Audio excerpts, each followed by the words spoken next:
Welcome to the webinar on student filters. I'm Beth Elliott, but today we'll be going over the information on how to set up filters for your students. Now, these filters can be created and cover areas from the biographic to attendance, scheduling, and grades. And you find that under the Manage. So I'm in the staff portal, and I'm going to go under Manage, View Edit Filters. And what the filters do is it gives you a way to say which students do you want to look at. Once I log in, that is. So the filters are here, and it's which ones, how do you want to look at your students? There are 4 default filters. The first one that we're sitting on here, all active students sorted by student name. There's one by homeroom and one by year of grad. Now, with referring to active students, these are students that are currently in your school and still in your school. There is also an all student filter sorted by student name, which includes your active and inactive students, so students that potentially started the school year and have since left the school. You can create your filters in either the staff portal or in generations. We're going to concentrate the first part on the staff portal, and then we'll just at the end show you where it is in generations. The admin portal basically doesn't use a filter because it's pretty much working with everybody. The biggest thing that admin portal uses rather is what school you're in. And filters are school specific. The teacher portal, what in effect their filter is what course they're in or what section. The filters are going to control the order of the students for your reports. So if I'm in a straight student name filter, last name, first name, that's the order I'm going to see them in. Versus if I was in homeroom, they would be grouped by the homeroom or their year of grad or anything else I wanted to set up in the biographic. And when you change a filter, you just have to click on it and it's going to run through and give it to you. If you're in generations, you would get a screen, a little window that pops up that lets you know how many students are in that filter. And if you float over it here, it's going to tell you how many students there are. But to change that, we're going to go in under Manage, View Edit Filters.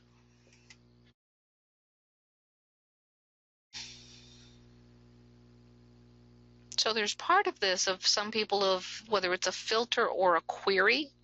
And part of the difference is that a query is a report showing the students that meet the requirements that is generated when a filter is processed in the editor. So if I wanted to come in and take a look of who's there, I would be able to see who was in that filter.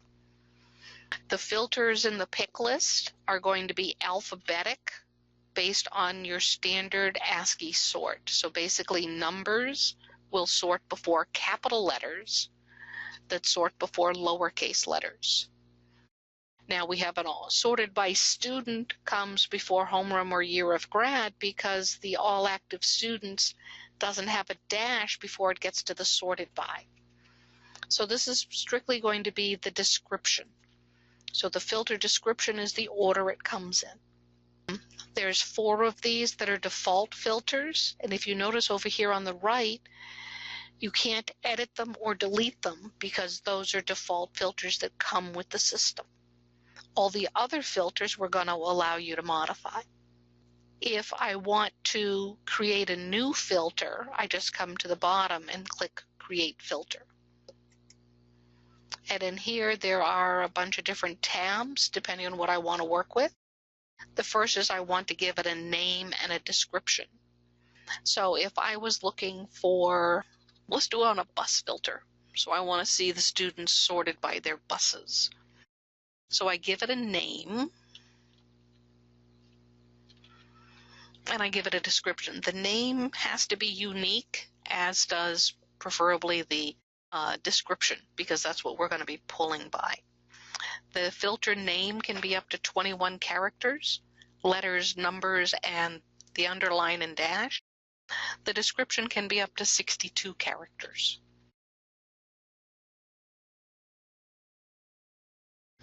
So I'm just going to put bus order of students. To the right, under the filter options, you have information for who the current owner is. The owner of the filter is the person who created it. Is this filter available to teachers?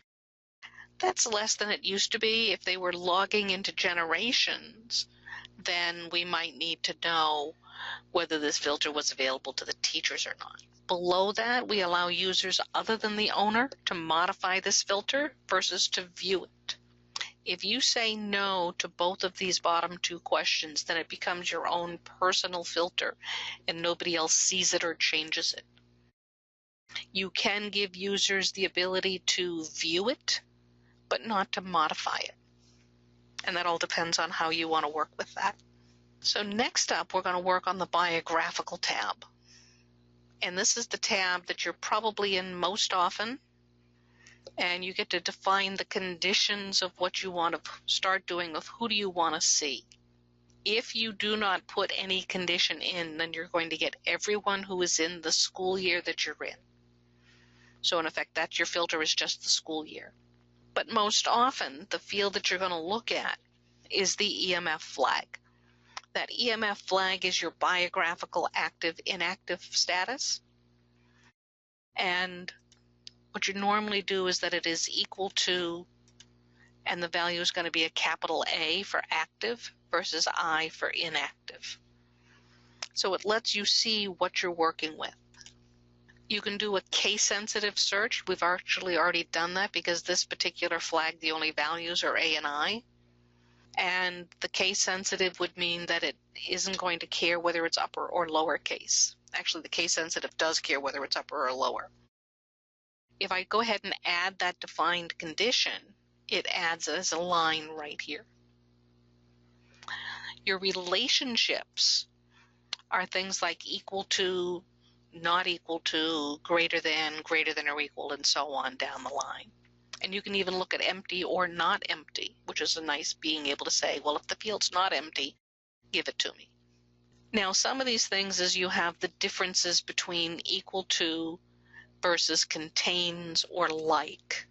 Now, like can be a faster comparison than equal to because like says it has to start with the value. I came in here and swept across and went to another field. So if I went looking for first name and I said the value was Beth as an example, if I said it was equal to Beth, I wouldn't find Bethany. But if I said it was like Beth, like says that it has to start with whatever the value is. So I could have it start with Beth and find both Beth and Bethany. You can also do a comparison that is called contains or a relationship. Now, if I said that first name contains the word Beth, then I would potentially find Beth, Bethany, and Elizabeth if I was not case sensitive. Because Elizabeth, the B in Beth, would be lowercase versus uppercase. But that gives us the ability to be able to do some different things of what I'm looking for. Another example of where you might find something that it contains as if I was doing grade level. And I might find that grade level contains a 9 because I don't know if they entered it as 909 or 009, depending on the state. So if it contains 9, then I know I have my 9th graders. Do remember that fields such as the grade level are a character field and not a number field. So 09 and 9 to the computer are two different things as to what will happen. Now I can add more conditions, like if I was looking, I mentioned about the buses. So I'm going to go to my AM bus. And what I did is I just cleared or highlighted across the field and typed in what I was looking for, and AM gives me the ability to look for students with a bus number. And this is where I'm going to come in and say I want it where it's not empty. So I want my active students, and when I add another definition in here, it automatically put the and between this condition and this condition. So it gives me both items that I can look at.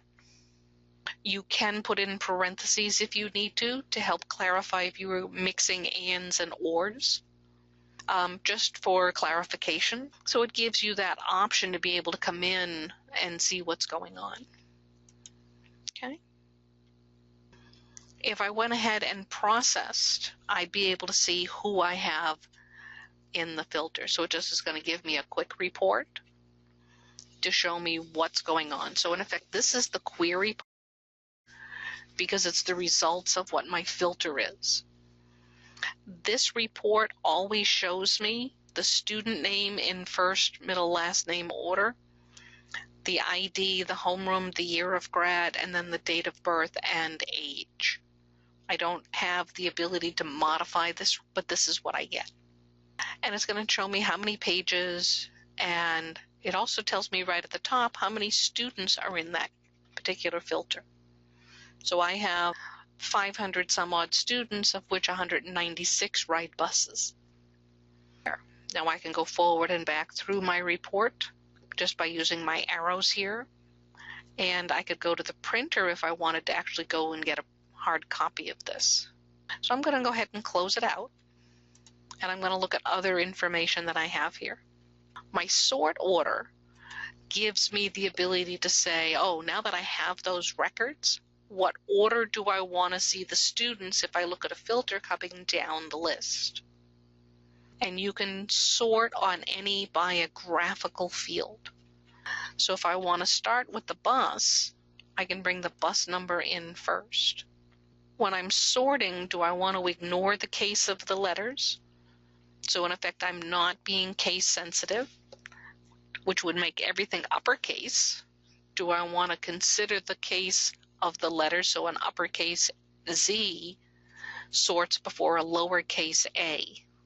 Doobie versus Dupre, where the P in Dupre is capitalized. Do I want to pay attention to that? That's where it comes in. When do I want to use a numeric value for each character? So what that lets me do is, if I'm looking at something like my grade level, I can say, oh, I don't care whether it's 9 or 09, I want it to be treated as a number. So it'll take it as 9 in any case. On a bus number, I might just want to do that depending on how I've put my buses in. And then below that, I can pick my filter order or the sort field order. Do I want to do it ascending versus descending? And I set these two before I move the field over. And because we said use it as a numeric value, it's going to take the value of the field. Now, if I have both letters and numbers in my bus numbers, then I would probably ignore the case of the letters instead. So it depends on how my bus numbers are set up.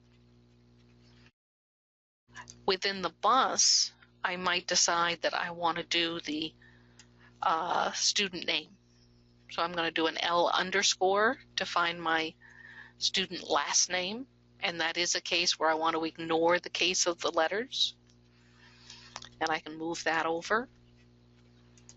And then I can come across this again and do my first name. And then if need be, I might want to bring in my middle name. So in the portal, the underline sorts before the letters. In MMS Generations, it sorts after. Just a difference on how the systems work. I can, if I want to, if I go ahead and move that over, I might decide I want to change the order of the selected sort fields, and I would use my up and down arrows, here, to move things up and down the list. If I decide I don't need middle name, I can just come to the right and delete that one item. So that's not a problem. I can go ahead and process it again. So this time the students will definitely be in alphabetic order, but they're going to be in alphabetic order within the bus number. So I might not necessarily see that I'm changing what bus I'm on, other than the alphabet goes back to the beginning. So I come down through Yoast and then I go to Asbury. So I know I've changed bus, I just don't know what the number is. Now the other tabs that I have here have to do with other information that I want to work with. So it works with this. So if I go ahead and save this, it's going to become a new filter in my list, and then I can close it. And that bus order of students will come in the middle. And it lets me know who created it and where we go from there. I have a question of how do I know what bus number they're on? Within here, I could find that out by going under my students and doing a list by field report. So the filter is what order are the students in, not what information I want to print. So if I go to a student range and I change to, if I leave it as the year of grad filter at the moment and I go to student range, I'm going to see all the 2016 students first, alphabetic within that. And as I scroll down, I'm going to see the 2017s and so on. If I change to my bus filter, my student range just dropped to 196. And because bus is not one of the fields that's on here, I'm not necessarily seeing it. So I'm going to cancel out. But if I come in and say do a EMF flag, just so that I have the ability to see what information I want. If I do that and scroll down and say include my AM bus number, when I print, and I can opt to, the default is to start a new page. When the field changes, I can opt not to do that. I can just go ahead and print.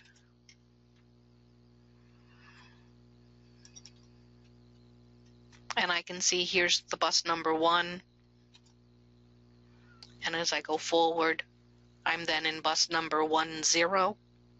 And it's a character field, so it's 11011. And then after 14, it goes to 2. So if all my bus numbers are numeric, that's where I could say treat it as a number rather than as a character value. So it would give me that option to be able to go in and see what information is going on. If I went back to my setup and I was looking, say, here on the AM bus instead, I would see the values that are there and I would be able to move over the ones that I want to work with. But that's how I know what bus they're on.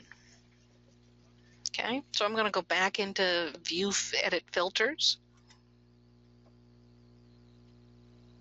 Okay, so if I needed to edit this filter, I would be able to come over and click on the pencil, and that allows me to edit them. And I can look, I can change the name or the description at this point. I can go in, change the fields. Basically, I can change anything I want in here as I come across. Now, the other fields that I can work with is I can come into things like the attendants. Now, the attendants, there is on these other 6 buttons, or 5 buttons here rather, tabs. I can choose whether I want to include other criteria in that filter. So unless I check the include attendance criteria in the filter, it doesn't matter what I do with the 4 sub-tabs, it's not going to impact it. So if I come in here for attendance, I can set a date range that I want to work with, and I can always have it set up for the ending date to use the current system date as the ending date. Right now, these dates are the first and last day in my calendars. For the register codes, I can come in and specify which register codes to use and specify what value I want in that register code. So if I was looking for students based on any of these codes that are here, whether they're, in this case, they are the Pennsylvania 1305, 1306 non-resident districts for what's going on with the student. It could be a grade level. It could be a what town or district the student belongs to. It could be a sending district if I was a charter school. Depending on what you have, it gives the option that you can set them up. I can look at any or all of the register codes, and I can come in and again give my relationship of any of these. So I can say that it is like this code. Now a like gives it where it's a quicker compare, because I just have to compare the first few fields for what's the first few characters to make it match. Now the any or all is that code in any of the register codes, and there are up to 8 different register codes. So it gives you ability to say what you want to work with. And I could go ahead and add that condition if I needed to. The entry and withdrawal data allows me to look at the different fields. So in here I can say what calendar code. If I have the suspicion that I have multiple calendars, maybe I added a student through I was in a multi-school group and I added an entry code and I gave them the wrong calendar. I gave them a calendar that belonged to another school. I can come in here and say, what is the relationship of, I want to say that they're equal to a specific calendar value. So it gives me that ability to go in and look and see what's going on. I, of course, still have my case sensitive or not. Just depends on what I'm looking for. But it gives that option to be able to come in and see what's going on. Now, some of this might be that I'm looking for students with certain attendance totals. So maybe I'm looking for students with more than one code. I'm looking for my absent codes. And I might have more than one code that indicates an absence. So I can go ahead and move those over as they apply.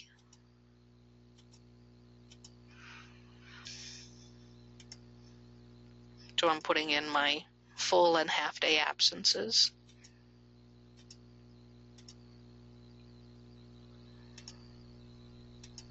And they don't have to be in order. I can just keep adding the codes over and they keep putting them in the list for me.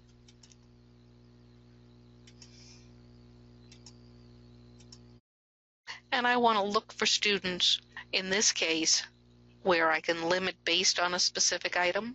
In generations, this would be ignore. The others would be ignore, where this is I can say what the relationship. So I'm looking for students that are greater than or equal to 5 absences. And because I move both illegal or unexcused absences and excused absences, I'm going to get those with both. So it just depends on what I want.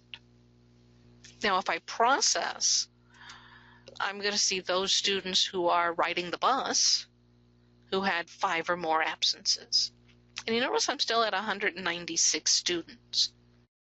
And that's because I didn't check include the attendance criteria. Now that I've checked that when I process, that 196 is going to go down. So now I only have 17 students who had 5 or more absences. So it gives me a way to close down and say which students do I want to work with. The question of whether I can export the filter reports into Excel, not at this time. I can output them to other areas, or I can just pull the information in that biographical list by field report, and if I use something like my EMF Flag, I'm going to be able to pull that information. So at the moment, this particular report, I do not get to export it to Excel because I don't know what necessarily, they didn't think you were going to need to work anything with it.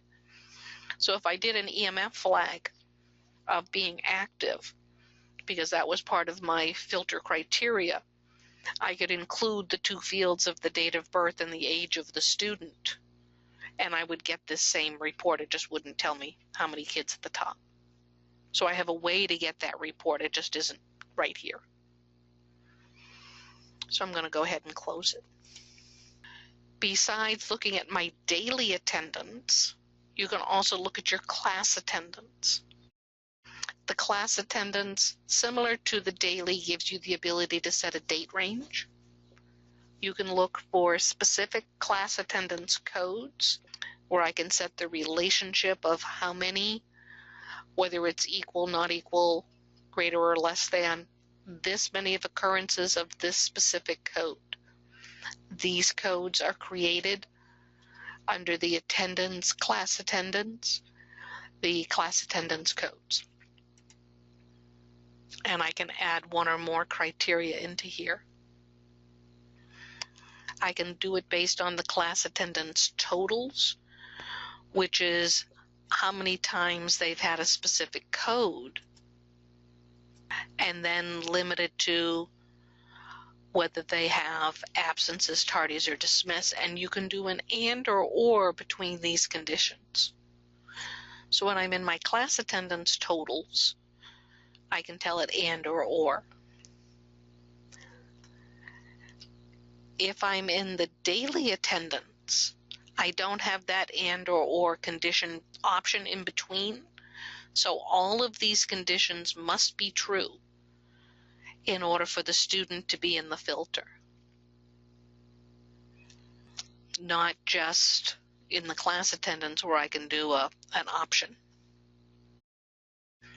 You can also come in and look at courses or periods and say that the record must contain any or all, either courses or periods. Right now I'm doing it on the courses, but I can do it on periods. So I might be looking for certain totals based on whatever is my first period class versus a particular course that I'm looking at. And you can select more than one course, so I can just check which ones I want. Versus if I was doing it by periods, I'd be able to check which periods I'm working with. I have a question on the report if I was able to print to a PDF, and that depends on whether you have a PDF capture as one of your drivers or not. So what they're saying is when I process and come into the report, when I go to print it, depending on what you have. Now, when you first go to print, you do have the option right here to save it to a PDF. You don't even have to go to a capture.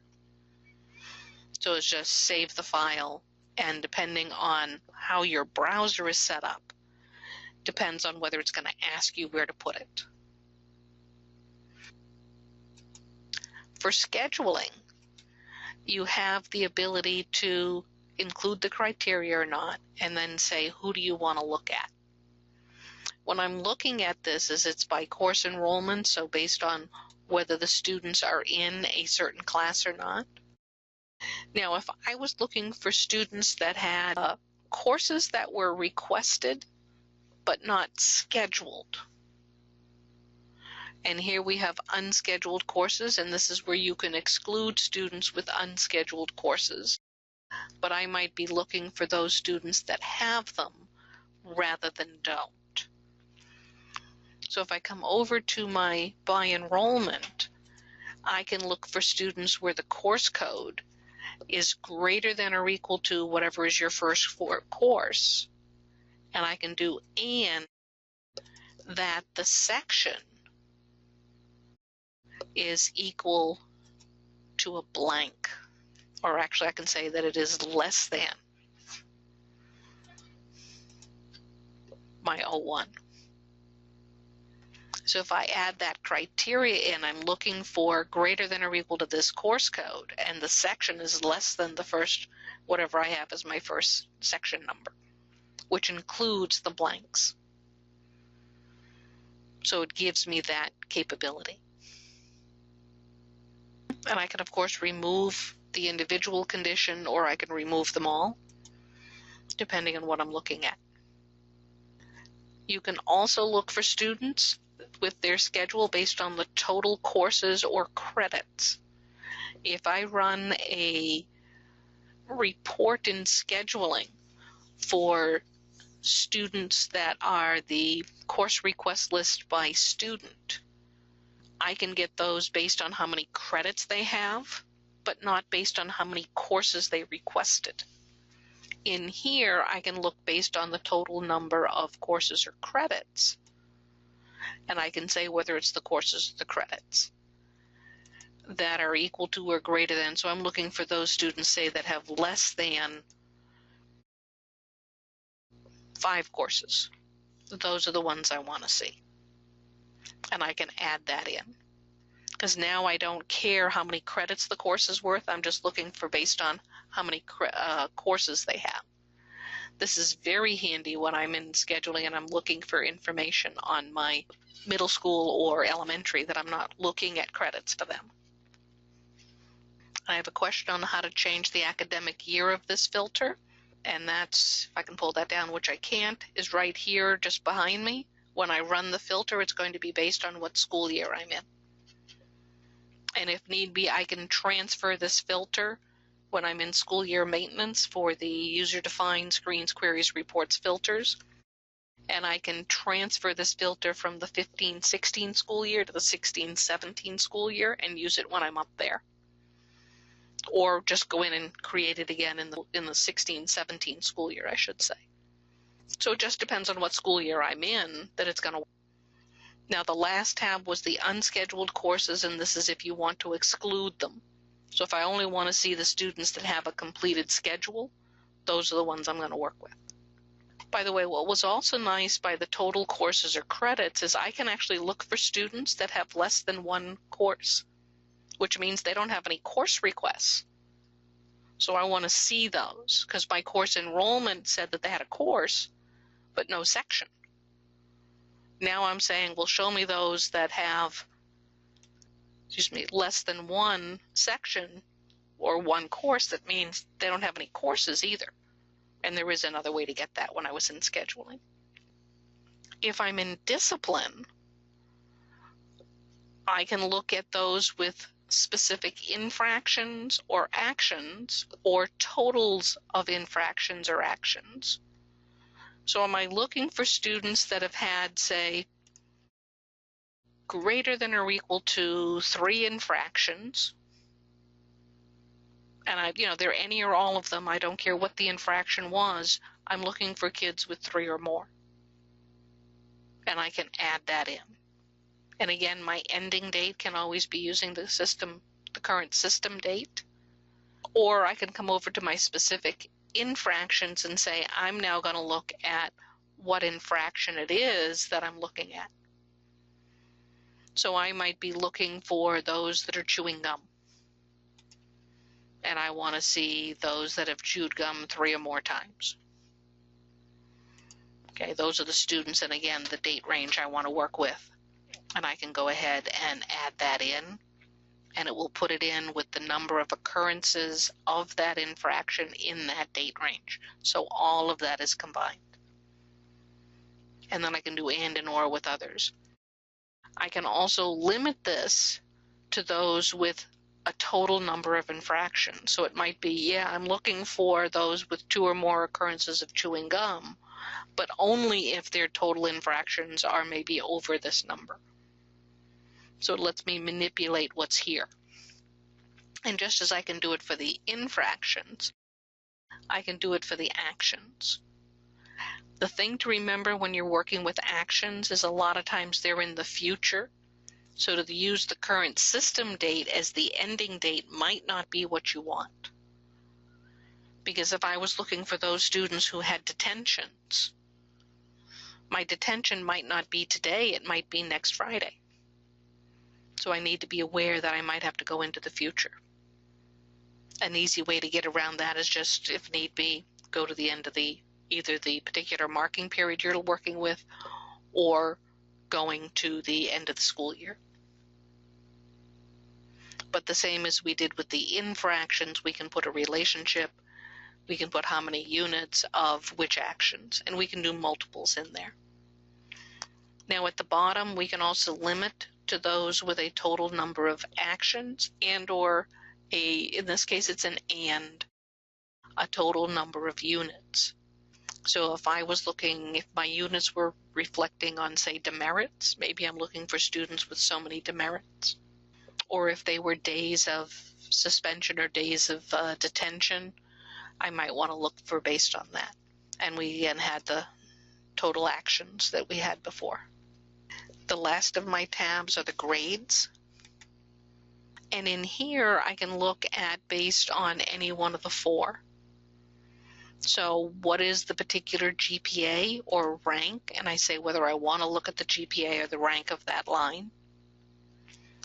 So I might be looking at a certain GPA and then I pick which GPA I want to do this on or which rank of which GPA. And then I set the value of what am I looking for. So maybe instead of the GPA, I'm looking for the rank, and I'm looking for those that are less than 10. And if you notice, the number went basically to it's still a fraction, but it's a whole number. So I'm looking for those students that are less than or equal to 10 of their ranking. So I'm looking for the top 10 students in the class. Those are the ones I want to look at. I can opt to go into credits earned. Now the scheduling credits is the credits scheduled. What is their current credit load? Versus here it's the credits earned, so I'm going to look at the credit types that I have that I've stored things into. So I might be looking for a career credit with a relationship of a certain value. This can be handy if I'm looking, say, at current year credits rather than career, that maybe for my seniors, do they have enough credit to graduate? Or for each of my individual grades, have they passed enough courses within that particular school year to be promoted? I can come into my total grades and comments and look for students that have a relationship, say maybe that have greater than or equal to one occurrence of a particular marking period.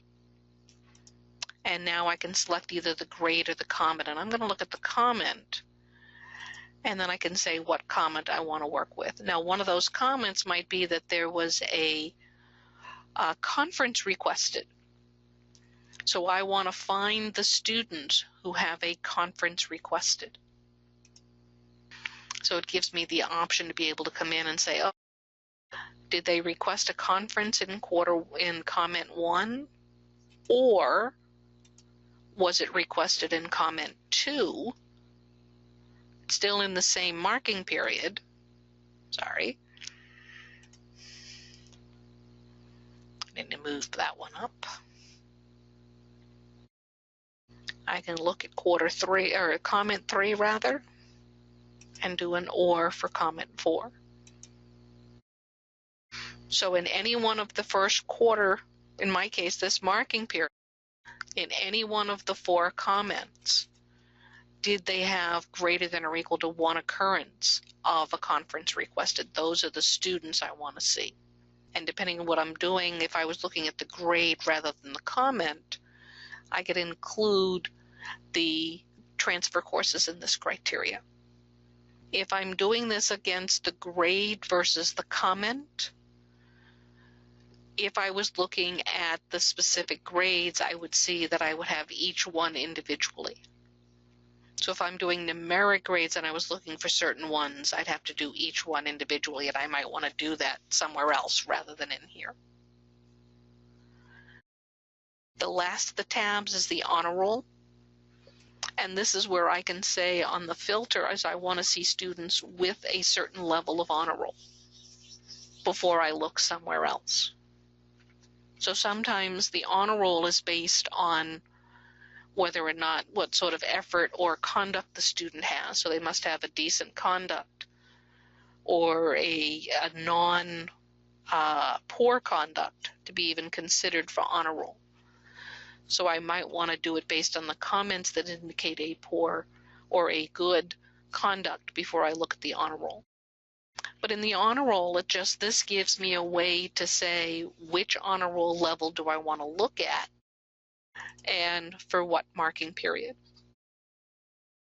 So it depends on what I was doing of whether I wanted to work on this. I might use this filter if I was looking for students who made honor roll and then sort it by maybe what town they live in, so that I could potentially send for each town, have a way to be able to break it out so they can see and send it to the appropriate newspaper.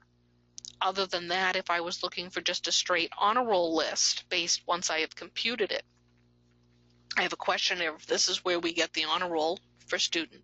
I could come into my grade book, under grades, go over to the report, and the honor roll list is now in the staff portal. To compute it, I would go into MMS Generations and go under Grades, Operations, Compute Honor Roll. So it gives me a different way to be able to go in and get at it. This is mostly just gives me the ability to say who do I want to put in my filter rather than actually do the computation. If I was trying to determine who are National Honor Society students, then I might want to look at who has their honor roll so far this year. So I might want to look at that. And again, I could do ands or ors depending on what I need here. But any of these gives me that option to be able to go back and forth and see what's going on. When I've worked with all my filters, I would just close it out. And it's going to prompt me. I have made changes that I hadn't saved. Do I want to save these changes? But right here, I'm not going to do that. Okay, but it would give me the option. But let's create another filter where maybe I'm looking at sports eligibility. So that's going to be a combination of attendance, schedule, and grades.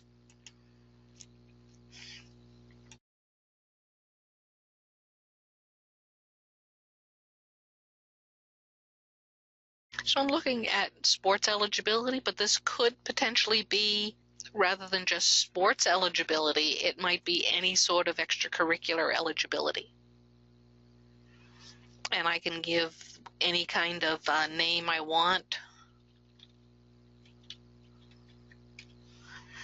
I might do an abbreviation of what I have here, so it gives me my choice. So I'm going to process this, or it just gives me the ability to see what I have so far. I'm going to come over to the biographic, and I'm going to look for my EMF flag for my active students. So I want it to be like a capital A. And I'm going to, you notice once I get all three things in, it gives me the ability to add the defined condition. That button wasn't active until I hit the third item. My order, I can pick what order. Maybe I don't want to put an order in for the moment. But I'm going to go into attendance, and I want to include students that for the date range I'm working with that have my attendance totals of 5 or more absences. And I can just type the number in if I want. But I would need to be able to put my codes over as to which ones I want to work with. So how many of these you pull in, whether they're full day or half day, is your choice. But I want to make sure I include the attendance criteria in the filter. And then I'm going to come over to scheduling and say that the course total is going to be greater than or equal to 4. So they need to have at least 4 courses to be considered for the filter. And then I'm going to come over to my grading, and I'm going to look at an actual grade of F rather than a numeric. in this case. Sorry, I need to come into the grades. So I want to look at the grade for quarter one, and that the count is greater than 0, and the grade's going to be an F. And that's who I want to see. If I was doing it with the numbers, I might have to say or the grade is a 59, because I'm looking for any number, so that helps me on that. And I can add that of any count of 59 or any count of 58 or any count of 57 and so on. And I'm just scrolling down so I can see what's there.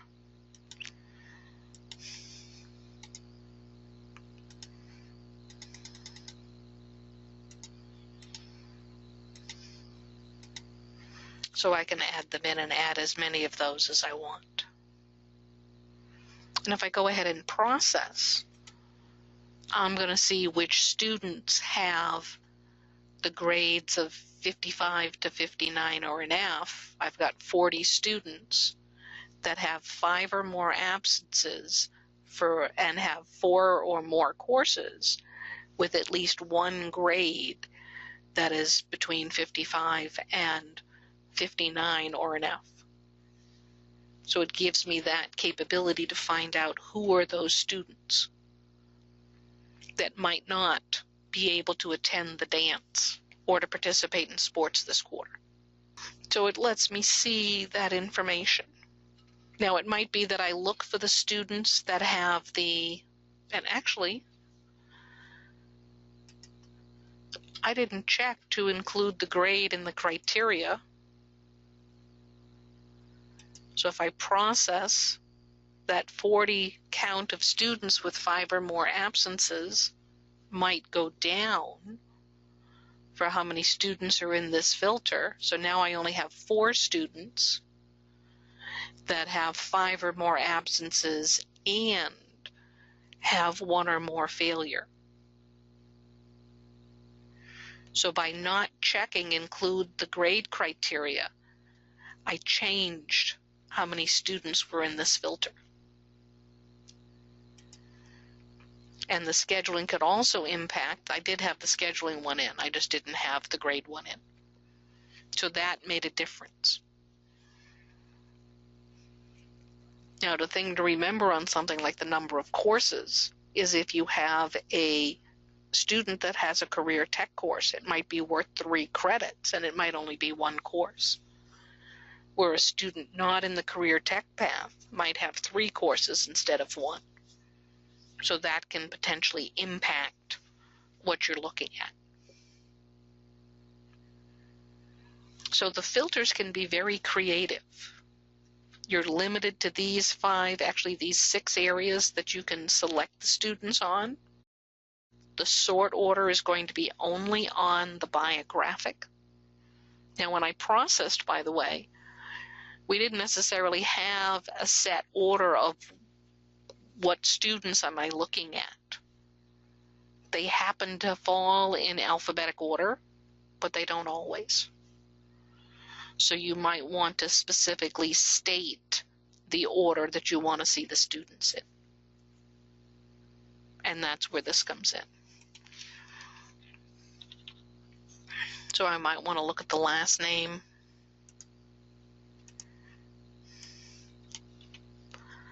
First name. And I might have been doing this and realized, wait a minute, I want to see year of grad. So I can go ahead and add year of grad, but then I can use my mover squares to move it up so it becomes the first thing I sort on rather than the last. So now I'm going to see this list where it has the year of grad first, and then alphabetic within that. I have a question of what's the advantage of doing these in the staff portal versus generations, for the most part, none. They are going to be available to both. If I create the filter in the staff portal, it will be available in generations. If I create it in generations, it'll be available in the staff portal. Depends on where I'm working with more. That's going to be my determination as to where I'm going to create it.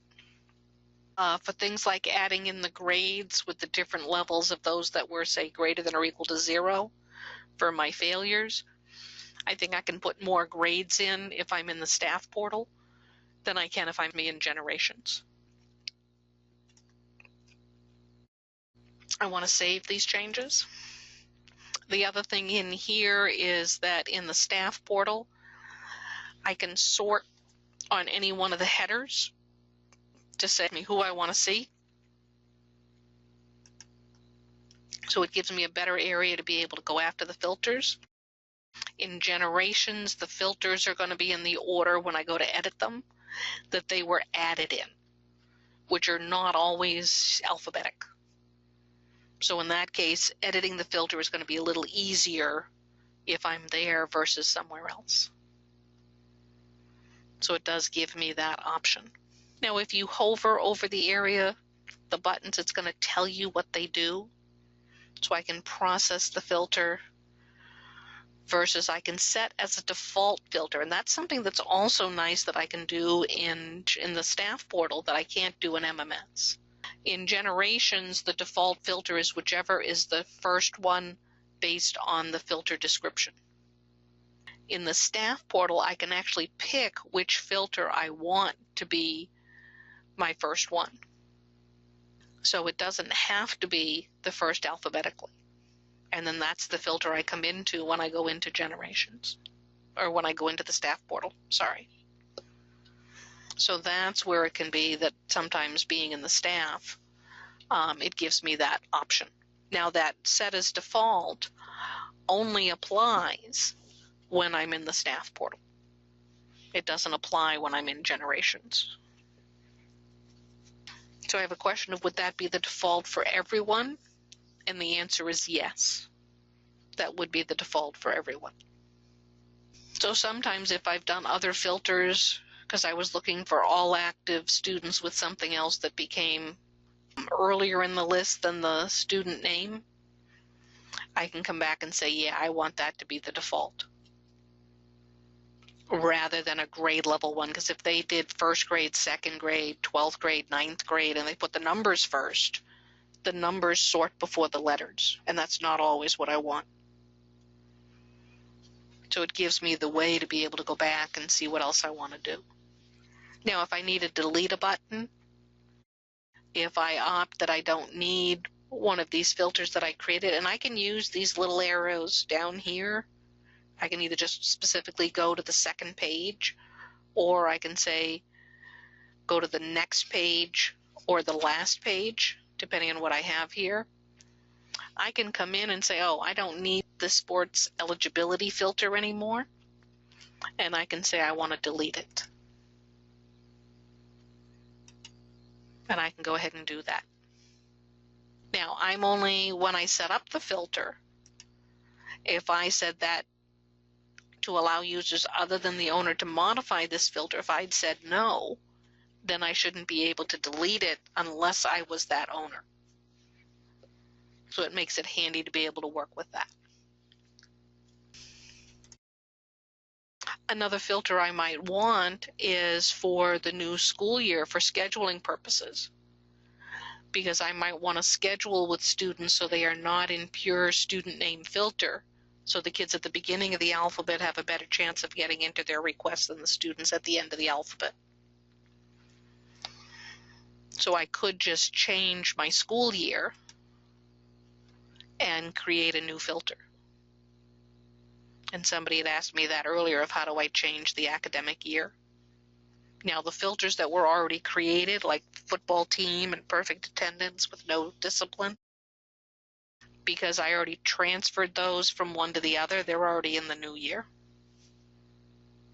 But I could go ahead and add another one for a good shuffle. So maybe I want to do it by the birth date.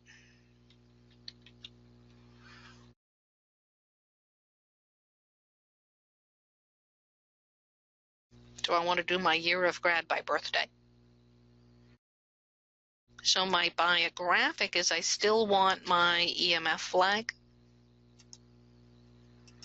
And that's still going to be is like a capital A. But my sort order, now you notice that 3 of these tabs aren't active. And that's because there are no student records in those 3 areas at this point in the next school year. So that's why those tabs are not active. But my sort order is I can come in and say, oh, give me my year of grad. But now I want to do it based on the birthday of the student or the age of the student. So I'm going to do it on the birth date. And when sorting, I no longer have the ability to pick whether I'm going to ignore or consider the case of the letters or put the value because it knows it's a date. So I'm just going to go ahead and put that over. And when I process, now I'm going to see students in their age sequence. But if you look over here on the left, you can see that I'm no longer in an alphabetic sequence. And that can be handy. I still want to be year of grad because I want my seniors to have priority over my juniors or sophomores. But they're no longer in an alphabetic filter by name. So that spreads the load of potentially who has to help fix the records beyond that. So it's not all necessarily on one guidance counselor. And you get a better thing if the kids get a different shuffle. So I can go ahead and close that out. I can save it so it becomes one of my filters, and I can just close out. If I'm not in the manage, if I was in something else like looking at the student profile to change to that filter, all I would need to do was come up here once it brings the information up, and I could come down and say there's my year of grad by birthday filter. And it would let me come in and look at those instead of the other. In any of this information, if I go back to Manage, View, Edit Filters, I can always come into the Help and get information on doing filters. So that's always available to me. You can also come into the MMS Generations. If I go into the website of cri-mms.com, I can come over to things like the knowledge base articles. And if I was looking for something for filters, I can just type that in and search, creating a filter for scheduling, similar to the one I just did. So there's some information in here about what do I want to work with. There is potentially let me come back down another one. I have the short videos, so there might be a tech bite that is available for creating filters and go from there. So it just depends on what you're looking at for filters. Okay, but all of those are available. If both the knowledge base articles and the tech bites are available outside of the login, I do not have to be logged into our website first. But to get into the full-length recorded webinars, I would need a webinar subscription, and I would need to be logged in. Now, if you give me a moment, I will swap us over to MMS Generations, and we can take a look at the filters there. So I'm now in Generations. The filters here are the same list. There's the bus order of students. So it gives me the ability to see the students in that order. And in Generations, you would go under School, Filter Queries to be able to see or edit the filters that exist. So I can create a new filter. I can select what filter I want to work with.